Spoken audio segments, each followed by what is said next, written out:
بسم اللہ الرحمن الرحیم ڈیئر اسٹوڈنٹس، امید ہے آپ لوگ خیریت سے ہوں گے۔ کافی اسٹوڈنٹس نے مجھے کہا تھا کہ جو پاک سٹڈیز کی بک نیو آئی ہے وہ اب انگلش میڈیم میں بھی اویلیبل ہے مارکیٹس میں، تو میں اس کی بھی ویڈیو بنا دوں۔ تو اس سیریز پہ ہم لوگ اسٹارٹ کر رہے ہیں جی۔ آج میں چیپٹر نمبر 1 جو ہے نیو بک انگلش میڈیم کا آئیڈیولوجیکل بیسز آف پاکستان، اس کا آپ کو میں سارا سمارٹ سلیبس بتا دیتا ہوں۔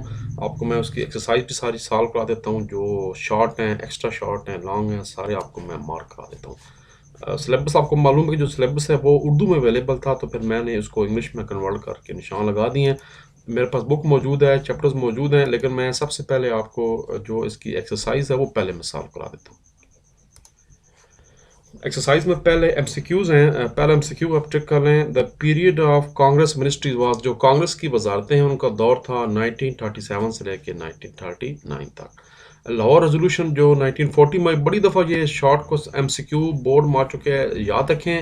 یہ ایم سی کیو اس طرح بھی آتا ہے کہ خطبہ صدارت یعنی پریزیڈنشل ایڈریس کس نے دیا، وہ ہیں قائد اعظم محمد علی جناح۔ اور اگر سوال اس کی جگہ بدل جائے، سوال آ جائے کہ ہو پریزنٹڈ لاہور ریزولوشن، تو پھر وہ آپشن نمبر ڈی ہوگا، شیر بنگال مولوی فضل الحق۔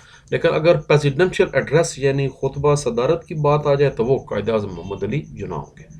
ایم اے او اسکول اور کالج قائم کیا سر سید احمد خان نے۔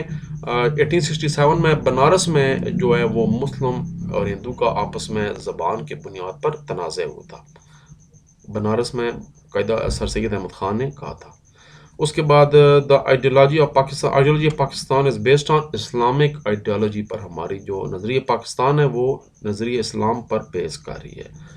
1930 میں وہ شخصیت جس نے علیحدہ ملک مسلمانوں کے لیے ایک خیال پیش کیا وہ تھے جناب علامہ محمد اقبال رحمۃ اللہ علیہ۔ اور اس کے بعد جی مسلمان جو تھے ان کی تھنکنگ کیا تھی کہ وہ علیحدہ پاکستان کیوں چاہتے تھے؟ Because they can spend their life according to their religion and belief, تاکہ وہ اپنے مذہب اور عقائد کے مطابق زندگی گزار سکیں۔ یہ ایک بڑی وجہ تھی اسلام کی۔ فل دا بلینکس ہے، ideology reflects the thinking of people ہے۔ دوسرا جو بک کے اوپر آلریڈی فل دا بلینکس پہلے اس کا آنسر دیے ہوا ہے، ٹیکسز، تو اس کے نیچے انڈر لائن میں نے کر دی آپ کی آسانی کے لیے۔ The British imposed heavy taxes ہے اس کی جگہ، تھا آلریڈی پہلے سے بک نے اس کا جواب خود ہی دے دیا ہے۔ اسی طرح جو تیسرا ہے اس کا جواب بھی بک نے پہلے دے دیا، اس کا ہوم لینڈ آ جائے گا۔ who give the concept of separate homeland for the Muslim۔ جو چوتھی فل دا بلینکس ہے اس کا آئے گا مسلم آف سب کنٹینٹ۔ یہ مسٹیک ہے، یہ بھی انگلش کی بک والے نے آگے فل ان دا بلینکس دی ہوئی نہیں تھی، تو یہ پھر میں اپنے پاس میں نے فل ان دا بلینکس دے کے اور اس کا آنسر بھی دے دیا سب کانٹیننٹ۔ چودھری رحمت علی کا جواب آئے گا 1933 میں، انہوں نے فاؤنڈ کی Pakistan national movement. Match column میں with column B and right hand column C. 1206 A D Qutbuddin Aibak فاؤنڈڈ دا دہلی سلطنت، بنیاد رکھی۔ غزنوی کی جو پیریڈ ہے محمود غزنوی کا، وہ سٹارٹ ہوتا ہے 1003 اے ڈی سے لے کر 1206 ای ڈی تک۔ 1867 میں اردو ہندی تنازع کہاں پر ہوا؟ بنارس میں۔ میں تھوڑی دیر پہلے بھی آپ کو بنارس کا نام بتا چکا ہوں، انڈیا کا شہر ہے۔ جنوری 1933 میں چودھری رحمت علی نے کیا کیا؟ ایک پمفلٹ ریلیز کیا جس کا نام تھا نو اور نیور۔ پمفلٹ یاد رکھیں، ایک چھوٹا سا کتابچہ ہوتا ہے چند صفحوں کا، جو کہ کسی خاص پرپس کے لیے شائع کیے جاتے ہیں۔ یہ پورے میگزین نہیں ہوتا، چھوٹی کتاب ہوتی ہے۔ اور 1526 میں ظہیر الدین بابر نے کیا کیا؟ فاؤنڈڈ دا مغل امپائر کی۔ آپ ایک منٹ کے لیے یہ پیج نمبرنگ ساری نوٹ کر لیں، پھر آپ کو میں بک کے اندر سے نشان لگا دیتا ہوں۔ جو پہلا شارٹ کوسچن ہے اس کا جو پیج نمبرنگ ہے وہ 15 ہے۔ جو اگلا شارٹ کوسچن ہے یہ بھی کرنا ہے، ٹو نیشن تھیوری کا مطلب کیا ہے، پیج 11 پہ ہے اس کا جواب۔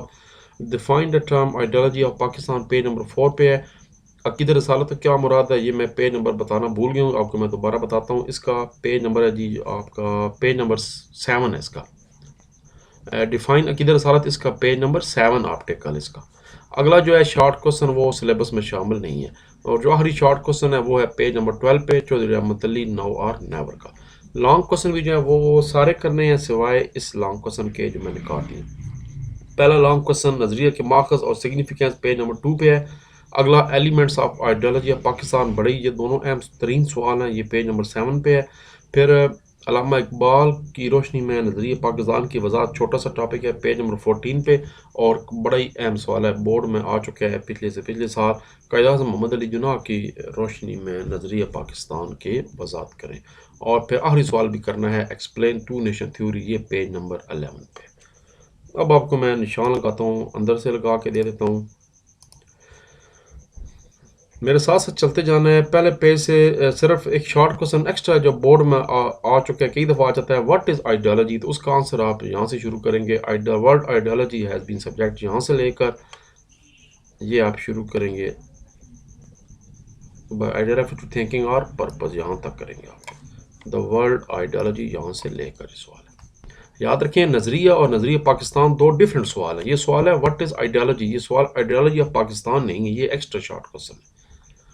उसके बाद पहला लॉन्ग सवाल शुरू हो रहा है जो मैंने थोड़ी देर पहले आपको मेंशन कर चुका हूँ, पेज नंबर 2 से। सोर्सेज और सिग्निफिकेंस आइडियोलॉजी, यहाँ से शुरू होगा। इसका पहला हेडिंग है कॉमन रिलीजन, फिर कॉमन पॉलिटिकल ऑब्जेक्टिव है, कॉमन एजुकेशनल ऑब्जेक्टिव है, कॉमन इकोनॉमिक ऑब्जेक्टिव है, कॉमन कल्चर ऑब्जेक्टिव है। उसके बाद इसका सिग्निफिकेंस यानी इंपॉर्टेंस आ गई है, और ये आपका लॉन्ग सवाल पहला खत्म हो रहा है आइडियोलॉजी तक।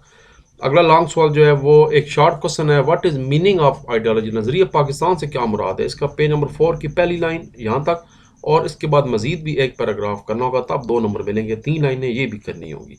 सवाल क्या बनेगा, आइडियोलॉजी ऑफ पाकिस्तान से क्या मुराद है। अगला टॉपिक कैंसिल कर दें, मेरे साथ साथ चलते रहे। ये सारा टॉपिक कैंसिल कर दें। मुस्लिम रिफॉर्म्स कैंसिल हो गया, सोशल ये सारा कैंसिल है। 2-3 पेजेस ये सारे कैंसिल हैं क्योंकि ये सवाल आगे फिर रिपीट हो रहा है। ये एक शॉर्ट क्वेश्चन एक्स्ट्रा बोर्ड में आ चुका है कि कायद-ए-आज़म ने माइनॉरिटीज़ यानी अक़लियतों के बारे में क्या इरशाद फरमाया, तो ये 3 लाइनें करनी है, ये एक्स्ट्रा शॉर्ट है। अगला टॉपिक भी कैंसिल हो गया। दूसरा लॉन्ग सवाल शुरू हो गया, elements of ideology of Pakistan. इसका पहला सा बिलीफ है, ये शॉर्ट क्वेश्चन बोर्ड में कई दफ़ा आ चुका है कि व्हाट इज़ मीन बाय तौहीद। ये शॉर्ट क्वेश्चन है, लॉन्ग है, उसके अंदर ये शॉर्ट एक्स्ट्रा है, यहाँ तक है। आयत का तर्जुमा भी लिखना होगा। उसके बाद अगला शॉर्ट क्वेश्चन ये भी बोर्ड में आ चुका है कि what is mean by belief in prophets, यानी what is mean by prophethood, रिसालत का क्या मतलब है, इसकी 3 लाइनें बतानी है। उसके बाद ये दूसरा टॉपिक भी शामिल करना है लॉन्ग सवाल के अंदर। ये लॉन्ग सवाल सारे टॉपिक शामिल हैं। फिर तीसरा टॉपिक है रूल ऑफ लॉ, ये भी लॉन्ग में शामिल है। चौथा टॉपिक है इक्वलिटी एंड ब्रदरहुड है, और इसके अंदर फिर एक शॉर्ट बोर्ड में आ चुका है कि आप सल्लम का अखुवत के बारे में क्या इरशाद मुबारक है, यहाँ से लेकर ये यहाँ तक हदीस शरीफ का जिक्र करना होगा, ये भी शॉर्ट बोर्ड में आ चुका है। उसके बाद ये टॉपिक भी करना है आपने सारा, और आखिरी टॉपिक है इस लॉन्ग सवाल का जस्टिस एंड इक्वलिटी, और ये लॉन्ग सवाल ख़त्म हो रहा है यहाँ पर। इसी के साथ ही आपका अगला लॉन्ग शुरू हो रहा है जो कि एक्सरसाइज का आखिरी लॉन्ग है, हमारा तीसरा बनता है टू नेशन थ्योरी। पहले डेफिनेशन आ गई, इसमें ये शॉर्ट क्वेश्चन भी आ गया। मैं आपको थोड़ी देर पहले शॉर्ट के मेंशन कर चुका हूँ कि टू नेशन थ्योरी होती क्या है। यहाँ तक शॉर्ट क्वेश्चन है कि what is two nation theory. फिर आगे डिटेल बता देनी है टू नेशन, सब कॉन्टिनेंट में टू नेशन थ्योरी का क्या मतलब है, कैसे आमद हुई। उसके बाद सर सैयद अहमद खान का बताना है, फिर चौधरी रहमत अली का बताना है। और ये एक्सरसाइज का एक शॉर्ट क्वेश्चन है कि चौधरी रहमत अली ने कब और कहाँ पर वो रिसाला शाया किया। तो 1933 में उन्होंने एक पाकिस्तान नेशनल मूवमेंट बनाई, फिर उन्होंने 28 जनवरी को एक रिसाला नो और नेवर के नाम से शामिल किया, शाया किया, जिसमें पहली दफ़ा लफ्ज़ पाकिस्तान इस्तेमाल किया गया। और ये लॉन्ग सवाल जो पूरा है ये ख़त्म हो रहा है बिटवीन देम तक। ये टॉपिक बोर्ड ने शामिल नहीं किया, ये कैंसिल हो गया। इकनॉमिक डिप्रीवेशन वाला ये कैंसिल हो गया। उसके बाद आखिरी 2 लॉन्ग रह गए। छोटा सा लॉन्ग है आधे सफ़े का, अल्लामा इकबाल और नज़रिया पाकिस्तान। आपको मैं थोड़ी देर पहले ये मेंशन कर चुका हूँ, ये अल्लामा इकबाल नज़रिया पाकिस्तान है, और उसके नीचे कायद-ए-आज़म और नज़रिया पाकिस्तान। तो पहले अल्लामा इकबाल वाला सवाल आ गया, यहाँ से स्टार्ट करेंगे आप। और ये एक्सरसाइज का शॉर्ट क्वेश्चन भी है कि अल्लामा इकबाल ने खुतबा इलाहाबाद में क्या इरशाद फरमाया। ये सॉरी एक्सरसाइज करनी है, ये एक्स्ट्रा शॉर्ट है, तो ये भी शॉर्ट एक्स्ट्रा कर लें कि खुतबा इलाहाबाद में अल्लामा साहब ने क्या कहा। लॉन्ग सवाल यहाँ ख़त्म हो रहा है। और आखिरी लॉन्ग सवाल है कायद-ए-आज़म ने क्या फरमाया, उनका सारा नज़रिया यहाँ से स्टार्ट होगा। जहाँ पर चैप्टर एंड हो रहा है वहाँ तक ये करना है। और यहीं पर जो आखिरी पैराग्राफ है ये एक्सरसाइज का शॉर्ट क्वेश्चन भी है स्टेट बैंक वाला, यहाँ पर ख़त्म हो रहा है। तो ये था जी आपका चैप्टर नंबर 1 एक्सरसाइज। आपको मैं ऑलरेडी सारी करा चुका हूँ। इंशाल्लाह चंद दिनों के बाद चैप्टर नंबर 2 भी आपको मैं अपलोड करके दे दूँगा। अपना ख्याल रखिए। सी यू, अल्लाह हाफ़िज़, take care and good bye.